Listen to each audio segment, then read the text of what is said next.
بسم اللہ الرحمن الرحیم اللہم صلی علی سیدنا و مولانا محمد مبارک وسلم وصلی علیہ۔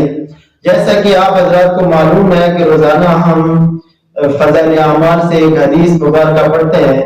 آج ہم عقائد صحابہ میں سے ایک واقعہ پڑھیں گے جو ایک سلسلہ ترتیبات چل رہا ہے۔ تو آندھی کے وقت حضور صلی اللہ علیہ وسلم کا طریقہ۔ حضرت عائشہ رضی اللہ تعالیٰ عنہ فرماتی ہیں کہ جب ابر آندھی وغیرہ ہوتی تھی تو حضور اقدس صلی اللہ علیہ وسلم کے چہرے انور پر اس کا اثر ظاہر ہوتا تھا اور چہرہ کا رنگ فک ہو جاتا تھا، اور خوف کی وجہ سے کبھی اندر تشریف لے جاتے کبھی باہر تشریف لاتے اور یہ دعا پڑھتے رہتے، اللہم انی اسألک خیرہا وخیر ما فیہا وخیر ما ارسلت بھی وَأَعُوذُ بِكَ مِنْ شَرِّهَا وَشَرِّ مَا فِيهَا وَشَرِّ مَا أُرْسِلَتْ بِهِ۔ ترجمہ یہ ہے کہ یا اللہ اس ہوا کی بھلائی چاہتا ہوں، اور جو اس ہوا میں ہو بارش وغیرہ اس کی بھلائی چاہتا ہوں، اور جس غرض کے لیے یہ بھیجی گئی ہے اس کی بھلائی چاہتا ہوں۔ یا اللہ میں اس ہوا کی برائی سے پناہ مانگتا ہوں، اور جو چیز اس میں ہے جس غرض سے یہ بھیجی گئی ہے اس کی برائی سے پناہ مانگتا ہوں۔ اور جب بارش شروع ہو جاتی تو چہرہ پر انبساط شروع ہوتا۔ میں نے عرض کیا کہ یا رسول اللہ، سب لوگ جب ابر دیکھتے ہیں تو خوش ہوتے ہیں کہ بارش کے آثار معلوم ہوئے، مگر آپ پر ایک گرانی سی محسوس ہوتی ہے۔ حضور اقدس صلی اللہ علیہ وسلم نے ارشاد فرمایا، عائشہ مجھے اس کا کیا اطمینان ہے کہ اس میں عذاب نہ ہو۔ قوم عاد کو ہوا کے ساتھ ہی عذاب دیا گیا اور وہ ابر کو دیکھ کر خوش ہوئی تھی۔ وہ یہ تھے، اس ابر میں ہمارے لیے پانی برسایا جائے گا، حالانکہ اس میں عذاب تھا۔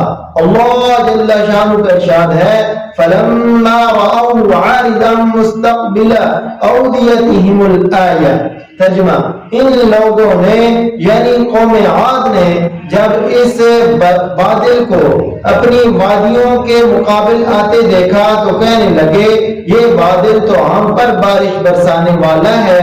ارشاد خداوندی ہوا، نہیں، برسنے والا نہیں، بلکہ یہ وہی عذاب ہے جس کی تم جلدی مچاتے تھے اور نبی علیہ السلام سے کہتے تھے کہ اگر تو سچا ہے تو ہم پر عذاب لا۔ ایک آندھی ہے جس میں دردناک عذاب ہے جو ہر چیز کو اپنے رب کے حکم سے ہلاک کر دے گی۔ چنانچہ وہ لوگ اس آندھی کی وجہ سے ایسے تباہ ہو گئے کہ بجز ان کے مکانات کے کچھ نہ دکھلائی دیتا تھا، اور ہم مجرموں کو اسی طرح سزا دیا کرتے ہیں۔ فائدے میں حضرت شیخ زکریا رحمۃ اللہ علیہ لکھتے ہیں، یہ اللہ کے خوف کا حال ہے، اسی پاک ذات کا ہے جس کا سید الاولین والآخرین ہونا خود اسی کے ارشاد سے سب کو معلوم ہے۔ خود پاک کلام پاک میں یہ ارشاد ہے، اللہ تعالیٰ ایسا نہ کریں گے کہ ان میں آپ کے ہوتے ہوئے ان کو عذاب دیں۔ اس وعدہ خداوندی کے باوجود پھر حضور اقدس صلی اللہ علیہ وسلم کے خوف الہی کا یہ حال تھا کہ ابر اور آندھی کو دیکھ کر پہلی قوموں کے عذاب یاد آ جاتے تھے۔ اسی کے ساتھ ایک نگاہ اپنے حال پر بھی کرنا ہے کہ ہم لوگ ہر وقت گناہوں میں مبتلا رہتے ہیں، اور زلزلوں اور دوسری قسم کے عذاب کو دیکھ کر بجائے اس سے متاثر ہونے کے توبہ استغفار نماز وغیرہ میں مشغول ہونے کے دوسری قسم کی لغویات میں پڑ جاتے ہیں۔ بس بھائی محترم بھائیو، اللہ رب العزت ہمیں اس پر سننے سے زیادہ عمل کرنے کی توفیق عطا فرمائے۔ جزاک اللہ خیرا۔